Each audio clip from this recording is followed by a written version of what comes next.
How Got to fix this week?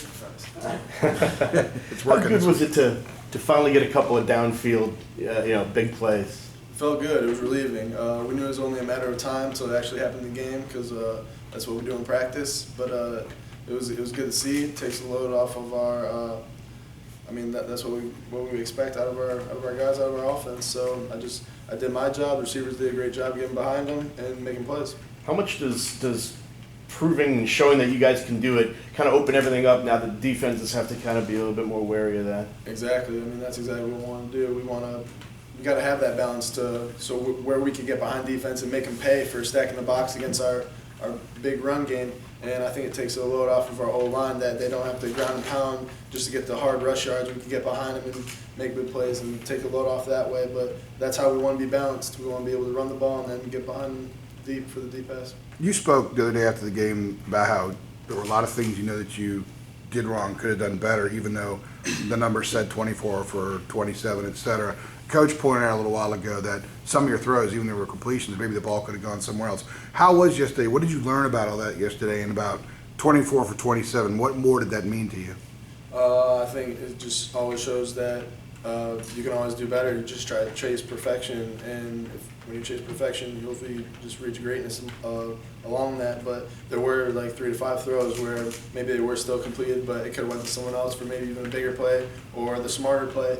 And then I also made some decisions in the run game where maybe there was a pass option off of it that I could have done, but luckily the O-line and the running backs made me right by blocking really well or making a guy miss. So I just need to continue to be critical of myself each week and just continue to get better. But I did better this week than I have in the past, and it's just continue to take that to the next level each week until I could hopefully play perfect. That's not attainable, but that's what we're shooting for.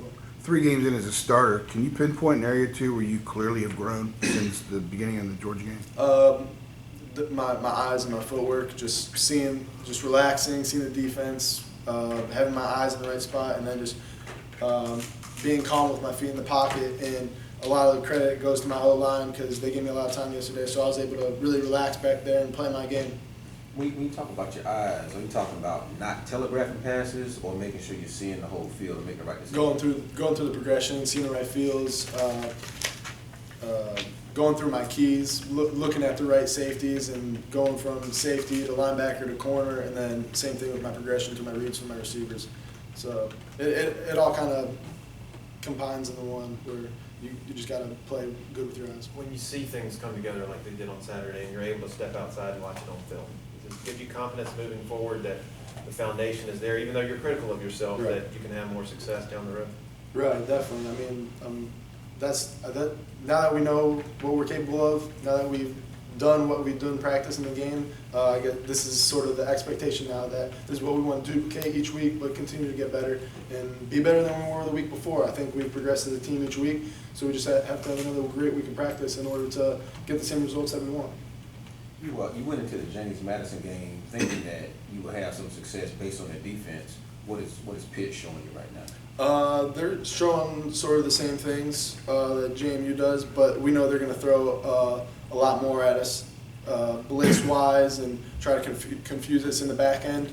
They're well coached. They play really hard. I think they're a lot better than what they've given up the past couple weeks, and they're going to come in here hungry. So we got to have a great week of practice if we're going to want to duplicate what we did last week. But yeah, they're showing some of that quarters defense, man-to-man on the outside. So we're going to try to get behind them to open up the run box and hopefully establish the run. So they'd have to bring the safeties down and get behind them. So we're just going to try to stay balanced, do what we do, and take care of our business.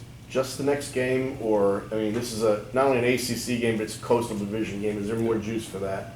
Definitely, I would say so.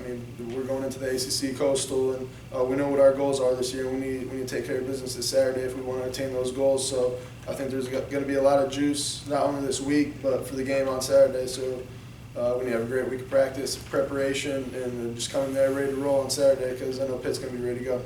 Well, you said the similarities Pitt and JMU's defense. You guys were able to go over the top of JMU several times, and Oklahoma State did as well this past weekend, and they actually tried a lot. They threw a lot of deep balls.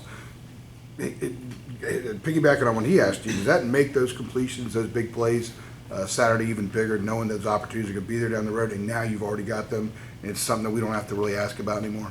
I'm not sure. I think that's just what we expect out of our offense at that point, and this offense is based around taking what the defense is giving us. So if the defense is going to stack the box on us and they're matching up man on the outside, we have to be able to make those plays behind them and push the ball downfield to keep them honest in the run game.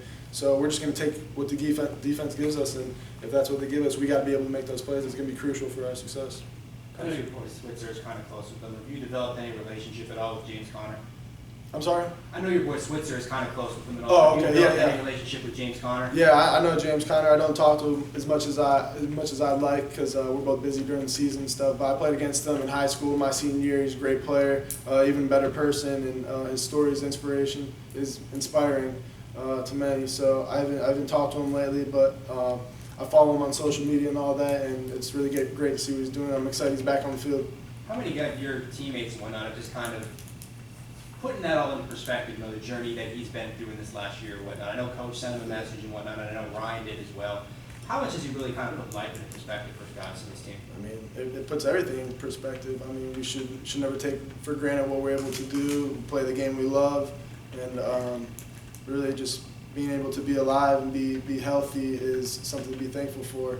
And I think just looking at his story, you should never complain about the situation you're in because it can always be harder, it can always be tougher. But if you have that right mindset, you can be able to overcome a lot of things like James has, and it's truly inspiring. And I mean, that's what it's all about. Given the injury situation on your defensive front, is there a conscious thought of offense trying to do more to to take some of the pressure off of those guys? I think the offense is just going to continue what we tried to do last week. I mean, every time we have the ball, it's crucial for us to convert third downs and keep drives going so we can keep our defense off the field. But at the same time, we're going to try to score as fast as we possibly can in this fast-tempo offense. And we're not worried about our defense. We know they're going to fix their mistakes they made last week, and it's just all about that have each other's back mentality. So we just got to keep being consistent on offense, and the defense is going to catch up and do their part as well. Of course, scoring fast enough times takes pressure off them too, because you're putting a big number on the scoreboard. Exactly. So either eat up a lot of clock and have them rest on the sidelines and finish in the end zone, or score fast to where they don't have as much pressure on them as they don't have to get a stop. They want to get a stop for us, so we're able to go back out there and score again. But we just need to play a complete game as a team. All three phases: special teams, offense, and defense. So we're really trying to put it together. And if we could do that this Saturday, I think we'll be successful. Mitch, Coach Narduzzi offered you when he was at Michigan State. Yes. What do you remember about him and his personality? I just remember him being a great guy, really down to earth, really sociable and personable.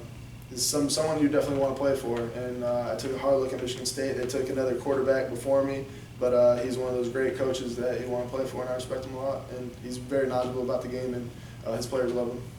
Mitch, do you remember that punt return that Switzer kind of waited? What kind of character is he, man, that'll do something like that? He's crazy. I don't even know what he's thinking, honestly. I didn't get to see him catch it, but I was watching on the Jumbotron because I was sitting down in my seat at the time, and I was confused because I didn't know what he was doing. But then after he got those people, I was giving him a hard time. I was like, well, why didn't you score if those first people around you didn't tackle you? And I mean, that's a character. Switch is going to do him. He's going to hopefully take care of the ball, but he's also going to make big plays as well. So, I mean, that takes a lot of courage to be able to do something like that. I've never seen anyone done that. Y'all are roommates, right? Oh, we were roommates. Not this year? No, not this year. We got a different living situation this coming fall. Got tired of him? What? Stuff like that at the house. I mean, you can say that. You can tell him I said that. Yeah, I was tired of him. I had to get some space. I see him too much around practice in the building and stuff.